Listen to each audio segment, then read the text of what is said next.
MCQ പലപ്പോഴും നമ്മൾ പഠിച്ചു തുടങ്ങുന്നത് പരീക്ഷയുടെ 1-2 ദിവസങ്ങൾക്ക് മുമ്പായിരിക്കും. 20 മാർക്ക് ലഭിക്കുന്ന MCQവിന് നാം 2 ദിവസം മുമ്പ് ഒരുങ്ങിയാൽ പോരാ.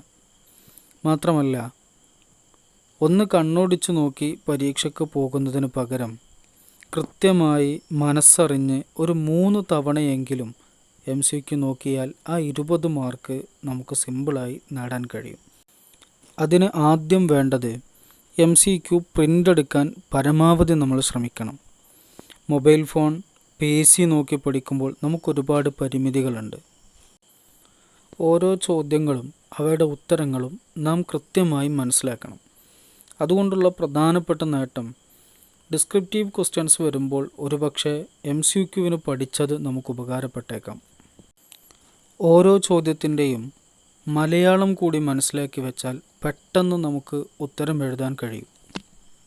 2023 അഡ്മിഷനിലെ 4th semester introduction to social research എന്ന സോഷ്യോളജി പേപ്പറിൻ്റെ MCQ ആണ് ഇവിടെ കൊടുത്തിട്ടുള്ളത്.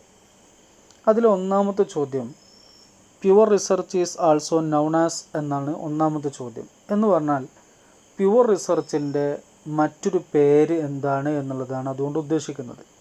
പ്യുവർ റിസർച്ച് എന്ത് പേരിലും കൂടി അറിയപ്പെടുന്നു? അതിൻ്റെ ഉത്തരം ഫണ്ടമെൻ്റൽ റിസർച്ച് എന്നാണ്. ഈ രീതിയിൽ അതിൻ്റെ മലയാളം കൂടി മനസ്സിലാക്കി പഠിച്ചാൽ വളരെ പെട്ടെന്ന് നമുക്ക് ആൻസർ ചെയ്യാൻ പറ്റും. അതോടൊപ്പം ഡിസ്ക്രിപ്റ്റീവ് ക്വസ്റ്റ്യൻസിൽ പ്യുവർ റിസർച്ചിനെ കുറിച്ച് എഴുതാൻ വരുമ്പോൾ പ്യുവർ റിസർച്ചിന് ഫണ്ടമെൻ്റൽ റിസർച്ച് എന്ന പേര് കൂടി ഉണ്ട് എന്നുള്ളൊരു പോയിൻ്റ് കൂടി നമുക്ക് എഴുതാൻ പറ്റും.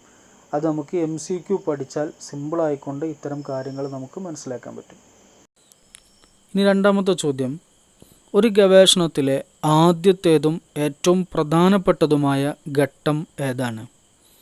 അതിൻ്റെ ഉത്തരം D ആണ്, റിസർച്ച് പ്രോബ്ലം. ഒരു ഗവേഷണം നടത്തുന്ന സമയത്ത് നമ്മുടെ മുമ്പിലുള്ള ആദ്യത്തെ ഘട്ടം നമ്മളൊരു പ്രോബ്ലം, നമ്മുടെ ഗവേഷണത്തിന് വേണ്ടിയുള്ള ഒരു പ്രശ്നം, ഒരു വിഷയം നമ്മൾ കണ്ടെത്തലാണ്. അതുപോലെ തന്നെ നമ്മുടെ ഗവേഷണത്തിലെ ഏറ്റവും പ്രധാനപ്പെട്ട ഘട്ടം കൂടിയാണത്.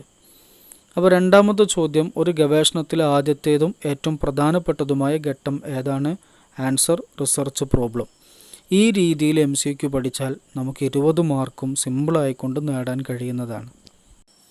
MCQ പ്രിൻ്റ് എടുത്ത് പഠിക്കുന്ന ആളുകളൊക്കെ ഇംഗ്ലീഷിൻ്റെ താഴെ അതിൻ്റെ മലയാളം കൂടി എഴുതി വെച്ച് പഠിക്കുന്നത് കൂടുതൽ നന്നാവും.